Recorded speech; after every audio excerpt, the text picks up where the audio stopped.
도로 위에 많이 보이는 이유가 있었네요. 중고차 시세 이렇게 저렴했구나. 안녕하세요. 중고차 가이드 중가입니다. 유류세 할인폭이 감소되면서 휘발유 기준으로 기름값이 60원에서 70원 정도 오른 것 같습니다. 한 달 1000km 주행한다면 6,000원 정도 추가될 것 같습니다. 이 정도면 다행이라고 해야 할까요? 근데 기본적으로 기름값이 1,700원대로 비싸긴 합니다. 기름값도 비싼데 차까지 고장나면 가슴 아프겠죠. 오늘은 고장 적고 가성비 좋은 500에서 700만원 사이 중고차 11종을 소개해드리려고 합니다. 차량마다 종특과 고질병 관리 방법을 알려드릴 테니까 중고차 구매 시 도움이 되시기를 바라겠습니다. 먼저 구독 부탁드립니다.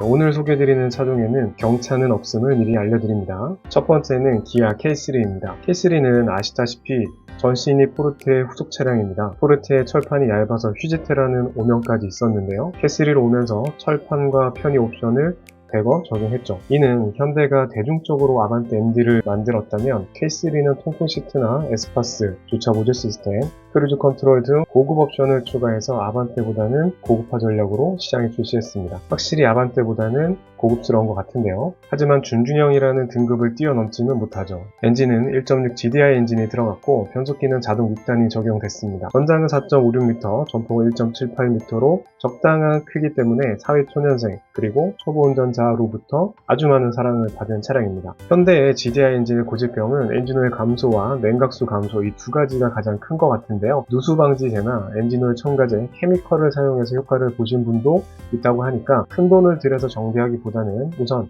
2-3만원짜리 케미컬을 사용해 보는 것도 추천합니다. 그리고 혹시 모르는 오일과 필터는 정품을 사용을 하세요. K3 초기 모델의 신차 가격은 1,800만원대인데요.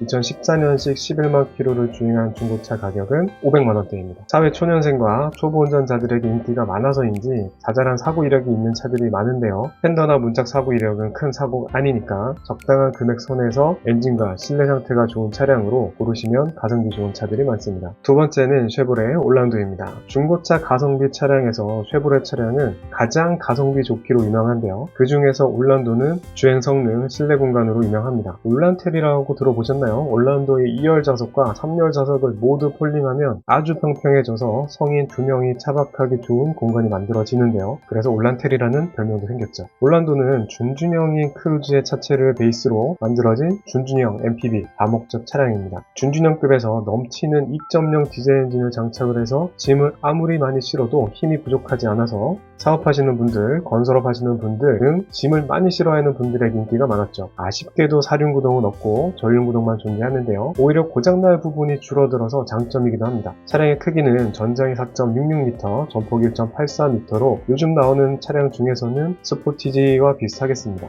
올란도의 고질병은 디젤 차이기 때문에 매연이 있는데요. 터보차저 호스가 주된 원리로 나오고 있어서 이 호스만 갈아주면 될 것 같네요. 또 하나는 변속기인데 10만 킬로에 한 번은 변속기 오일을 교환해 줘야 좋습니다. 쉐보레 올란도 가성비가 좋은 차량인 만큼 중고차 시세는 어떨까요? 신차 출고 가격은 2,800만원이 넘었는데 2013년식 14만 킬로를 주행한 차량의 가격은 500만원입니다. 신차 가격 대비 17%인데요. 정말 저렴하긴 하네요. 등산, 캠핑, 낚시 등 야외 활동이 많다면 올란도 넓은 트렁크 한번 보세요. 세 번째는 르노 QM3입니다. 이 가격대에 없으면 아주 섭섭한 차량인데요. 소형 SUV 중에서도 소형인 차량인데요. QM3가 가장 유명해진 건 디자인도 있지만 엄청난 연비 때문입니다. 고속도로에서 25km/L 이상 연비로 장거리 출퇴근 직장인들의 선택을 받았는데요. 반대로 귀여운 외모로 여성분들에게도 선택을 받았습니다. 차량의 크기가 얼마나 아담한지 볼까요? 전장이 4.14m, 전폭이 1.78m입니다. 같은 소형 SUV인 트랙스가 4.24m 이니까 정말 아담하긴 하죠.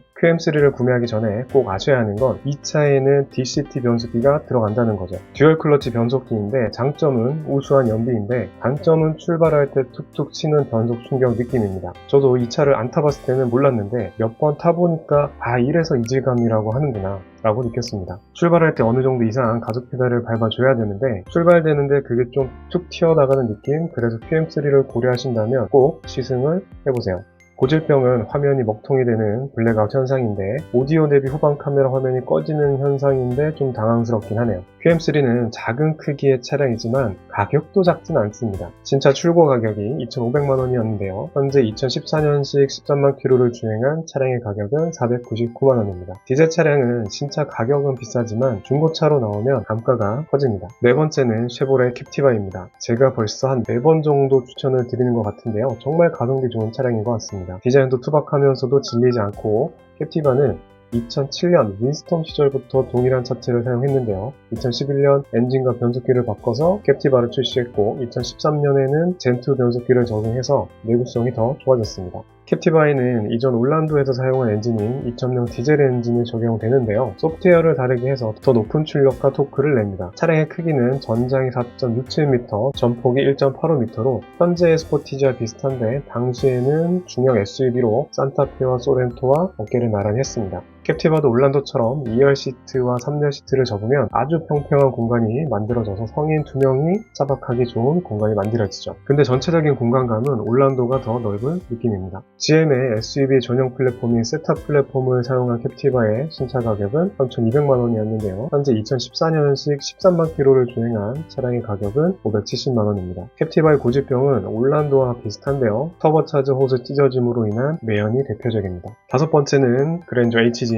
아직도 도로 위에 많이 보이는 차량인데요. 지금 봐도 그렇게 오래된 느낌이 없을 만큼 당시에 디자인적으로나 성능 옵션에서 부족한 부분이 없었죠. 차량의 크기가 이때부터 컸었네요. 전장이 4.91m, 전폭이 1.86m로 중대형 세단의 대표 차량이며 현대에서 조금 더 많이 신경을 써서 만드는 차량이죠. 내장재나 하체 부품을 봐도 그랜저부터는 훨씬 고급스럽다는 느낌을 많이 받게 됩니다. 그렇기 때문에 비슷한 가격대의 중고차 중에서 가장 많이 고민이 되는 차종이죠. 예를 들어서 600만원짜리 모닝과 600만원짜리 그랜저가 있다면 어떤 차를 구매하실 건가요? 유지비 측면에서 모닝, 안전을 위한 그랜저, 고민될 수밖에 없는 것 같습니다. 장거리 주행을 하지 않고 동네에서 아이들 라이드하고 마트만 왔다 갔다 하는데 조금 더 안전한 차, 그러면 그랜저를 살 것 같은데요. 이제 왜 이 차량이 동네에 많이 보이는지 알겠죠? 그랜저 HG의 신차 가격은 옵션 포함 3,300만원인데요. 2012년식 16만 킬로를 주행한 차량의 가격은 520만원입니다. 그랜저의 고질병은 GDI 엔진을 적용한 관계로 노킹과 엔진오일 소모 이슈가 있습니다. 냉간시 초기 시동 때 특히 심하다고 하니까 중고차를 보러 가실 때 시동이 미리 걸려 있다면 소음을 못 들을 수도 있기 때문에 언덕이나 경사로 주행을 통해서 소음 여부를 더 확인하세요. 여섯 번째는 쉐보레 트랙스입니다. 벌써 쉐보레 세 번째 차량인데요. 그만큼 가성비 좋은 차량이 많다는 얘기겠죠? 트랙스는 우리나라 소형 SUV를 만들어낸 첫 번째 차량이기도 합니다. 그 뒤로 티볼리나 코나 같은 차량이 나왔지만요. 트랙스가 가진 의미는 크죠. 소형 SUV에 가솔린 터보 엔진을 적용한 차량, 당시만 해도 승용 디젤이 인기가 있었는데 쉐보레에서는 가솔린 터보 엔진을 얹어서 디젤과 비슷한 출력과 토크를 광고했습니다. 10년이 지난 지금 와서 보면 내구성도 좋고 매연 걱정 없는 가솔린 터보 엔진을 적용한 건 신의 한 수인 것 같은데요. 그럼 엔진이 어떤 스펙을 가졌는지 볼까요? 1.4 터보이지만 실제 배기량은 1362cc로 1.35라고 보는 게 맞겠네요. 출력은 140마력으로 2000cc 자연흡기 엔진과 비슷하고 토크는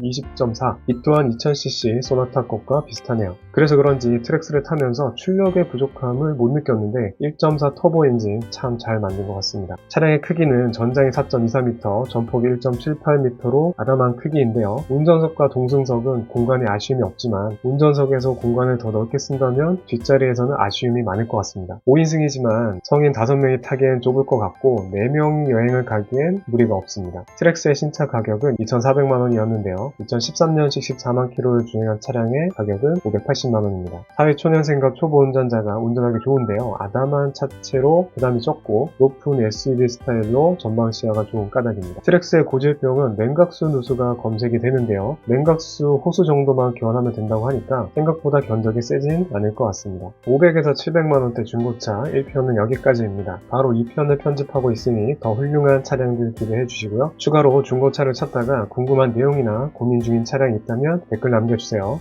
구독 부탁드리고요. 감사합니다.